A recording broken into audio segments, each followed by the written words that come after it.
Sir எல்லாருக்கும் வணக்கம். தமிழ்நாட்டில் இருக்கிற மீடியா சேனல், அதுக்கப்புறம் யூடியூப் சேனல், உங்களுக்கு எல்லாருக்கும் ஒரு முக்கியமான விஷயம் சார்.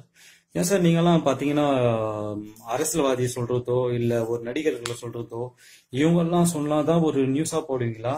ஆம், விவாத மேடம்னு ஒன்று நடத்துறீங்களே, அதுவும் இந்த அரசியல்வாதிங்க நடிகர்களுக்காக தான் நடத்துறீங்களா? அடிப்படை வசதி இல்லாமல் இருக்கிற அந்த ஏழை மக்களுடைய ஒவ்வொருத்தருக்கும் இந்த விவாத மேடம் நடத்த மாட்டீங்க. நாட்டுக்காக தன் உயிரே தியாகம் பண்ற இந்த இந்திய ராணுவர்கள் செத்து இருக்கிறாங்க, அவங்களுக்கு விவாதம் பண்ண நடத்த மாட்டீங்க சார். எதுக்கு சார் மீடியா சேனல்?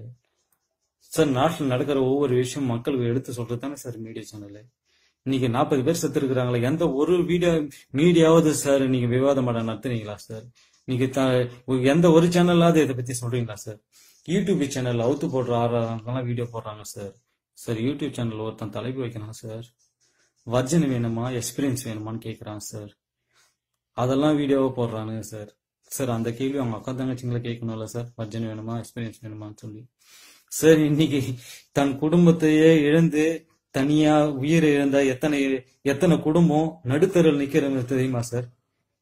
அவங்க பிள்ளைங்கள் என்ன நிலைமை ஆகும் தெரியுமா சார்? அவங்க குடும்பங்கள் என்ன ஆகும் தெரியுமா சார்? எவ்வளவு கஷ்டப்பட்டிருக்காங்க சார். சார் நாங்க செத்ததுக்கு நீங்க வருத்தப்படாதீங்க சார்.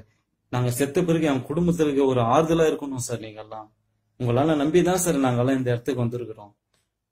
நான் செத்த விட பரவாயில்ல, 7 கோடி மக்கள் இருக்கிறாங்க, என் குடும்பத்தை ஆதரிப்பாங்க, பாதுகாப்பா இருப்பாங்க அப்படின்ற ஒரு நம்பிக்கை தான் சார். ஏன் சார் ஒவ்வொரு நடிகரும் சொல்றாங்க, நாங்கள்ல ஹீரோ, உண்மையான ஹீரோ வந்து இந்தியன் ஆர்மி தான், பார்டர்ல கஷ்டப்படுறோம், அவங்க தான் உண்மையான ஹீரோ அப்படின்னு சொல்லுவாங்க சார். சரி, அவங்களெல்லாம் ஒரு கேள்வி கேட்கறேன் சார். ஒரே ஒருத்தராவது நாங்க செத்தா எங்க சாவுக்கு வந்து அஞ்சலி, ஒருத்தராவது ஒரே ஒரு நடிகராவது வந்து அஞ்சலி செலுத்துறீங்களா சார்? செய்ய மாட்டீங்க சார். சார் 175 அடியில கட் அவுட் அடிக்கிறாங்க சார், 200 அடியில கட் அவுட் அடிக்கிறாங்க சார் ஹீரோக்கு. ஆனா உண்மையான ஹீரோ நாங்க தான் சொல்றாங்க. நாங்க செத்த ஒரு போஸ்டர் கூட அடிக்க மாட்டோம்டானுங்க சார் எந்த இளைஞரும். எத்தனை ரசிகர் மன்றம் இருக்கு சார்? இன்னைக்கு ஸ்ரீநகர்ல 40 பேர் செத்து இருக்கிறாங்க சார். எதனா ஒரே ஒரு ரசிகர் மன்றம் மாதிரி இந்த மாதிரி அவங்களுக்கு அஞ்சலிக்காக போஸ்டர் அடிச்சுக்கிறாங்களா சார்? யாரும் அடிக்கல சார். சார் விசுவாசமா பேட்டையான்றது விவாதம் மேடம் நடத்துறீங்க சார். ரஜினி இனிமே நடிக்கலாமா இல்ல அவர் ரிட்டையர்மெண்ட் ஆகலாமான்றதுக்காக விவாதம் மேடம் நடத்துறீங்க சார்.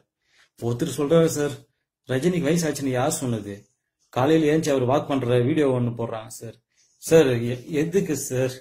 இதெல்லாம் நாட்டுக்கு என்ன சார் பிரயோஜனம்? இதெல்லாம் நாட்டுக்கு என்ன சார் தேவை? விசுவாசம் வசூல்ல முக்கியமா வந்தா நாட்டுக்கு எதனா மக்களுக்கு எதனா ஒரு பயன் இருக்கா சார்? இல்ல பேட்டை வசூல்ல ஃபர்ஸ்ட் வந்தா எதனா நாட்டு மக்களுக்கு எதனா ஒரு பயன் இருக்கா சார்? சார் விஜய் சார் வந்து சர்க்கார் ஆடியோ லஞ்ச்ல சொல்றாரு, அவர் பார்த்து ஒரு கேள்வி கேட்கறாங்க, சார் நீங்க உண்மையான சிஎம் ஆனா என்ன பண்ணுவீங்கன்னு. நான் உண்மையான சிஎம் ஆனா நான் நடிக்க மாட்டேன்னு ஒரு வார்த்தை சொல்றாரு. அடுத்த 1 மணி நேரம் போது விவாதம் அடி. அதான் சார் விஜய் சார் அரசியலுக்கு வந்தா யார் யாருக்கெல்லாம் ஓட்டு பாதிக்கும், யார் யாருக்கெல்லாம் லாஸ் ஆகும்ன்றது. ஏன் சார் அது அவங்களுடைய ப்ரொபோஷனல் சார், அவங்களுடைய பிசினஸ்க்காக பேசுறாங்க சார். இன்னைக்கு இத்தனை பேர் கஷ்டப்பட்டு செத்து இருக்கிறாங்க சார். சார் ஸ்ரீநகர்ல குப்போட எங்க இருக்குன்னு தெரியுமா சார்? பாராமுல்லா எங்க இருக்குன்னு தெரியுமா சார்? சார் அந்த இடத்துல எல்லாம் என்ன நடக்குதுன்னு உங்களுக்கு தெரியுமா சார்? மக்களுக்கு நீங்க தான் சார் சொல்லணும். சார் 7 அடி ஐஸ்ல வீந்து ஒரு 7 பேர் செத்து இருக்கிறாங்க சார். அதுல 2 பேர் தான் சார் நேற்று கிடைச்சாங்க. இன்னும் 4 பேர் என்ன ஆனாங்களே தெரியல சார். 7 அடி ஐஸ்ல ஸ்லைடிங்ல மாட்டிக்கினா எப்படி இருக்கும்ன்றதே தெரியாது சார். இந்த மாதிரி எல்லாம் கஷ்டப்படுற அந்த இந்திய ராணுவத்தை நீங்க எல்லாம் இந்த அளவுக்கு மக்கள்கிட்ட ஒரு விழிப்புணர்வு கொண்டு போய் சேர்க்க மாட்டேங்கும் போது தான் சார் கஷ்டமா இருக்குது. சார் விவாதம் மேடம் நடத்துறீங்க, அது என்ன சார் அக்ரிமெண்ட் போட்டிருக்கீங்களா சார்? அந்த கட்சிக்காரங்க மட்டும் தான் பேசுவானா? இது அவர் மட்டும் தான் வருவாரா? கட்சியில இருக்கிற ஒரு குறிப்பிட்ட ஒரு 4-5 பேரை நீங்க டார்கெட் பண்ணி வச்சிருக்கீங்க சார். எந்த விவாதம் மேடம்னாலும் பாக்குறேன், நான் அவரு மட்டும் தான் வந்து பேசுறாரு. ஏன் சார் அந்த கட்சியில அவருக்கு மட்டும் தான் பிரில்லியண்டா, அவரு மட்டும் தான் ஒரு நல்லா பேசக்கூடிய ஒரு பேச்சாளரா? மீதி பேரெல்லாம் கட்சி பத்தி யாருக்கும் தெரியாதா சார்? விவாத மேடை எதுக்கு சார்? பாதிக்கப்பட்ட இடத்துல இருந்து யாரெல்லாம் எடுங்க சார். பாதிக்கப்பட்ட பப்ளிக்கை கூப்பிடுங்க சார். அந்த இடத்துல அவங்களுக்கு என்ன பிரச்சனைன்றது கேட்டு அவங்ககிட்ட விவாதம் மேடம் நடத்துங்க சார். அந்த இடத்துலயும் இல்லாதவன் அந்த பிரச்சனை பத்தி தெரியாதவனை கூப்பிட்டு வந்து விவாத மேடை நடத்திங்க, அவங்க 2 பேரும் மாத்தி மாத்தி சண்டை போட்டுக்கிறாங்க. அதெல்லாமா சார் விவாத மேடை? சார் கடந்த 2 வருஷமா போராடி நிக்கிறேன் சார். எங்க ஊர்ல அடிப்படை வசதியே இல்ல சார். எந்த ஒரு மீடியாவும் முன் வர மாட்டேங்குது சார். எவ்வளவு கஷ்டப்படுறேன் சார். மீடியா கிட்ட போன் பண்ணி வாங்க சார் நாங்க இது மாதிரி போராட்டம் பண்ணோம்னாக்கா ஒருத்தர் வரமாட்டாங்க சார். ஆனா ரஜினி சார் வாக்கிங் பண்றது மட்டும் மீடியாவா போகுது சார். இந்த அளவுக்கு ஒரு கஷ்டமா இருக்கு சார். சார் உங்ககிட்ட எல்லாமே ஒரு வார்த்தை கேட்டுக்கிறேன் சார். இதுக்கப்புறமாவது மக்களுடைய ஒரு விழிப்புணர்வு கொண்டு வாங்க சார். மக்களுக்காக நியூஸ் போடுங்க சார். மத்த அரசியல்வாதிக்காகவும் நடிகருக்காகவும் வீடியோ போடாதீங்க சார். நியூஸ் போடாதீங்க சார். யூடியூப் சேனல்லையும் உங்களுக்கு கேட்டுக்கிறேன் சார். அவுத்து போடுற ஆர்வங்களெல்லாம் பார்த்து வீடியோ போடுறீங்க. அவங்களெல்லாம் 60,000 பேர் 70,000 பேர் பாத்துக்கிறான் சார். ஆனா சமூகத்துக்காக நாங்க வீடியோ போட்டா 6 மாசத்துல 200 பேர் கூட இந்த வீடியோ பார்க்க மாட்டேங்கிறாங்க சார். இப்ப இந்த வீடியோவை யாரும் பார்க்க மாட்டீங்க. ஏன்னா இதுவும் உங்களுக்கு தேவையில்லை. ஏன்னா அந்த வட்டி போட்டு யாரும் வீடியோ போட்டாலும் யாரும் பார்க்க மாட்டீங்க. அதை பத்தி உங்களுக்கு கவலையே இல்லை. ஏன்னா அதை பத்தி யோசனையே இல்லை. ஏன்னா அந்த அளவுக்கு உங்களுக்கு நிறைய பிஸியா இருக்கிறீங்க. எங்களுக்கு வேலை வெட்டி இல்லை. நாங்க அதனாலதான் வீடியோ போடுறோம் சார். நீங்க மரியாதை கொடுக்குன்றதுக்காக இந்த வார்த்தையை நான் போட்டு நான் நிக்கல சார். எங்களுக்குன்னு தனி ஒரு வீரமும் இருக்குது, தனி மரியாதை இருக்கு சார். நாங்க இழந்த பிறகு எங்க பின்னாடி இளைஞர்கள் இந்த இடத்துக்கு வரணுன்றதுக்காக அந்த வீடியோ போடுறேன். அவங்களுக்கு அந்த உணர்ச்சி தூண்டணும். நீங்க நாட்டினுடைய அக்கறையை கொண்டு வரணும் சார்.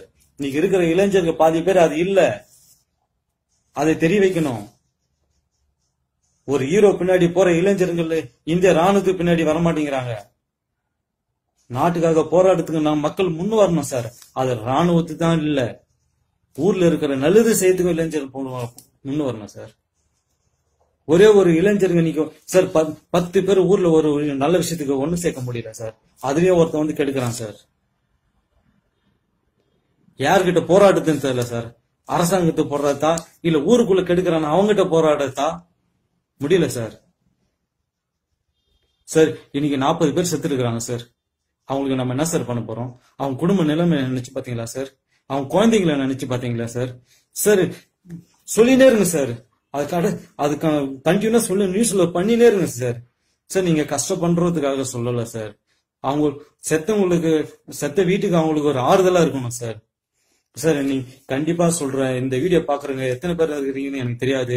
உண்மையாவே தேசப்பற்றி இருக்கிற இந்த இந்தியா மேல தேசப்பற்றி இருக்கிற இந்த வீடியோ பாக்குறவங்க யாரா இருந்தாலும் சரி சார், உடனே ஒவ்வொரு ஊர்லயும் சார், ஒவ்வொரு தெருவுலயும் சார் இருக்கிற இளைஞருங்க எல்லாம் ஒண்ணு சேருங்க சார். சேர்ந்து ஒரு 10 பேராவது ஒரு கேண்டில் பிடிச்சி ஒரு 2 நிமிஷம் அஞ்சலி பண்ணுங்க சார் அவங்களுக்காக. அந்த வீடியோவை பேஸ்புக்ல போடுங்க சார், வாட்ஸ்அப்ல போடுங்க சார், யூடியூப்ல போடுங்க சார், நியூஸ் சேனல் கொடுங்க சார். நீங்க வீட்டுல 5 பேர் இருந்தாலும் சரி, வீட்டுல குடும்பத்துல இருக்கிறவங்க 5 பேராவது கேண்டில் பிடிச்சி அந்த வீடியோ போடுங்க சார். சார் தெருவில் இருக்கிற 10 பேர் போடுங்க சார், ஊர்ல இருக்கிற 100 பேர் போடுங்க சார். சார் தமிழ்நாட்டுல எத்தனை கோடி மக்கள் இருக்கிறாங்க சார், அத்தனை கோடி பேரும் ஒண்ணு சேருங்க சார். சார் யாரோ கேரளால ஒரு பொண்ணு கண்ணு அடிச்சா அதெல்லாம் வைரல் ஆக்குறீங்க சார். சார் ஏதோ ஒரு பையன் எல்லாம் சூசைட் பண்ணீங்கன்னா அதெல்லாம் வீடியோ வைரல் ஆக்குறீங்க சார். இந்த வீடியோ வைரல் ஆக்குங்க சார். ஒவ்வொரு இளைஞருக்கும் துடிக்கணும் சார். செத்த என் நண்பன் குடும்பத்துக்கு நாங்க தனியாள் இல்ல, இத்தனை 7 கோடி மக்களும் என் பின்னாடி என் குடும்பத்துல இருக்கிறாங்க, அவங்களுக்கு ஆறுதலா இருக்கணும் சார். அதுக்காக வீடியோ போஸ்ட் பண்ணுங்க சார். உங்களை கெஞ்சி கேட்டுக்கிறேன் சார். இனி இந்த வீடியோ பார்த்து உடனே நீங்க இந்த வீடியோ பார்த்து எல்லாம் யார் யார் இந்த வீடியோ போஸ்ட் பண்றீங்களோ அந்த அஞ்சலி செலுத்தி கேண்டில் பிடிச்சி அந்த அஞ்சலி செலுத்தி எங்களுக்கு அந்த வீடியோ போஸ்ட் பண்றீங்களோ அவங்க எல்லாமே எல்லாருக்கும்